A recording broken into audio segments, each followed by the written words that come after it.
Dans cette vidéo, on va voir comment faire une vidéo pour une personne qui est timide. Ça va être certainement une deuxième partie parce que j'ai déjà fait une vidéo sur le sujet qui traite les points que je devais traiter dans cette vidéo. Mais il y a un point auquel j'aimerais bien te transmettre parce que justement c'est ce qui m'a aidé au départ et c'est lorsque j'ai commencé à me filmer, ça a complètement changé ma vie en fait. Donc le point en fait que je voulais voir avec toi, c'était avant de te filmer, commence par faire des podcasts. Commence par t'enregistrer, parler. Ce sera beaucoup plus simple par la suite pour toi lorsque tu es devant la caméra. Ce sera plus simple de parler, ce sera plus simple. Et enfin, je veux dire, après, tu parleras un peu plus naturellement. Parce que moi, j'ai commencé en faisant des podcasts. Ok, les premiers podcasts, c'était assez compliqué. Mais si tu arrives à mettre des notes, si tu fais des notes et que tu lis justement ces notes lorsque tu es sur ton podcast, c'est que la voix en fait qu'on entend. On voit pas ce que tu fais, on voit pas commenter, on voit pas si tu fais ton podcast et que t'es en sous-vêtements, si t'es à poil ou... tu vois, je veux dire, c'est vraiment ta voix qu'on va entendre.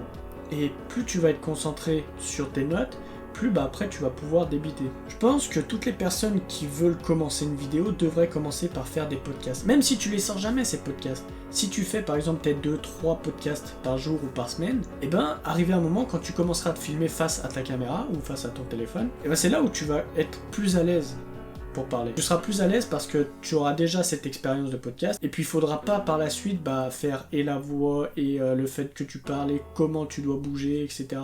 T'as pas tous ces facteurs qui rentrent en jeu. Le podcast, t'as juste la voix, alors que lorsque tu te filmes, t'as ton image, t'as tout ce que tu fais, t'as si tu baves ou si tu te baves pas dessus, si tu craches, et puis t'as tout ça à gérer. Alors que le podcast, t'as juste ta voix, c'est juste quand tu parles, et puis t'as rien d'autre. Et une fois que t'arrives à bien maîtriser ta voix, une fois que t'arrives à bien parler, et puis à être assez confiant dans ce que tu dis, c'est là en fait où tu vas te développer.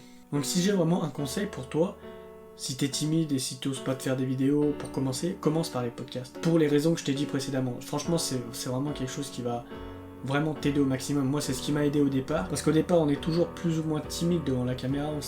On a un peu peur de notre propre jugement en fait. Et donc si j'ai vraiment un conseil pour toi, c'est de commencer par les podcasts. Comme je te l'ai déjà dit 200 fois là, mais ça va t'aider, ça va vraiment t'aider. Après pour les podcasts, t'as besoin de rien sérieux.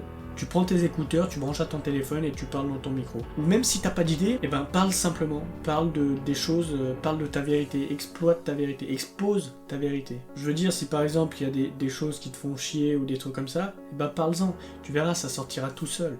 Et ce sera beaucoup plus simple lorsque tu passeras devant la caméra. Donc voilà, cette partie 2 a été assez courte, mais c'était vraiment quelque chose que je voulais partager avec toi, qui m'a beaucoup aidé au départ. Donc voilà, dis-moi dans les commentaires si jamais ça t'a servi, ou si c'est un conseil de merde.